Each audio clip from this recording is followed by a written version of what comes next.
So when we talk about the legendary players in NHL history, this skater is on everybody's list. Johnny Bower was not only one of the best players in AHL and NHL history, he broke ground for what's considered the modern goaltender because he invented the poke check, which, if you follow goaltending, know is a very effective means of guarding the cage. So this will be a two-part podcast. The first podcast will be talking about his early years leading up to his stint in the Canadian Army and his eventual landing in the AHL and, the first moments where he was with the Leafs. Now, for a lot of people who don't know this, he was never born Johnny Bower. He was born John William Kissican, Kiszkin, and he eventually became the nickname the China Wall for his excellence of service in guarding the net. Now he's part of the Canadian Hockey Hall of Fame and a Hockey Hall of Fame, and who won 4 Stanley Cups during his career with the Leafs. In 2007, he was named one of the 100 greatest players in NHL history. Now, Bower was born John William Kissican into an Ukrainian Canadian family in the beautiful community of Prince Albert, Saskatchewan. To Johnny Kissican, a laborer born Dmytro Kissican, and his wife Lizzie Nee Jacobson.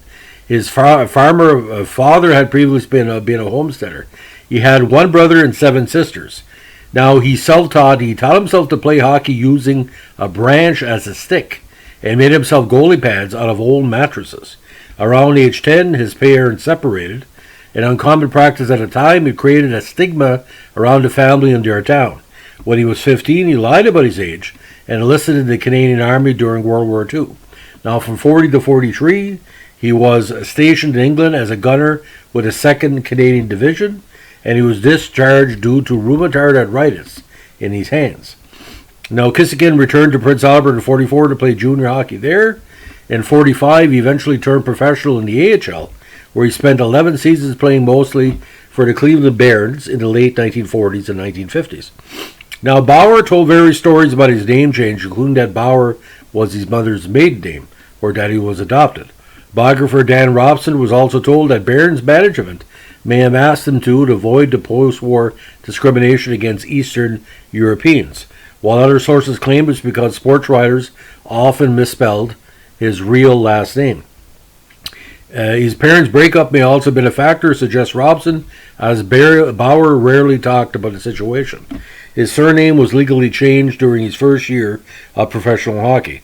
Now, Robson's 2018 book, Bower: A Legendary Life, dedicates a chapter to the topic. Now, if you can find that book, it's a great read because it not only talks about Bower's rise to prominence, it just how about small-town Canada has created many athletes like him with their background as their motivation to improve their stint in life. Now, in the AHL, he proved himself the star goaltender of the circuit, winning numerous awards and leading his teams to 3 Calder Cup championships. Now, Bower made his debut in the NHL with the New York Rangers at 54 at the age of 29. Some people said older. The Rangers made him their starting goaltender over Gump Worsley, who had been Rookie of the Year the previous season. Bower played in all 70 games that season and recorded 29 wins. The following season, Worsley went back to starting job for the Rangers, and Bower returned to the minor leagues. He played there for 4 more years with 3 teams, including the Providence Reds, the Vancouver Canucks, and the Cleveland Barons.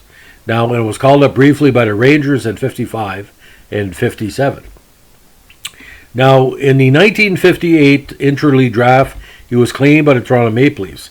Nonetheless, Bower preferred to stay with the Barons as he was tired of moving all over the country, and I think the pay scale was quite similar. Now, Punch Imlach, whom the Maple Leafs had recently hired, visited Bower and convinced him to give the NHL one more try, as he considered him the most remarkable and maybe the best athlete in the world. The Leafs at the time were an up-and-coming squad of young star players, and after Imlach traded for Red Kelly, the Leafs were ready for contention. So that's the first part of the 2-part podcast on Johnny Bower. Stay tuned. We'll talk about his years with the Leaf and his cultural significance. Thanks for listening, and stay tuned.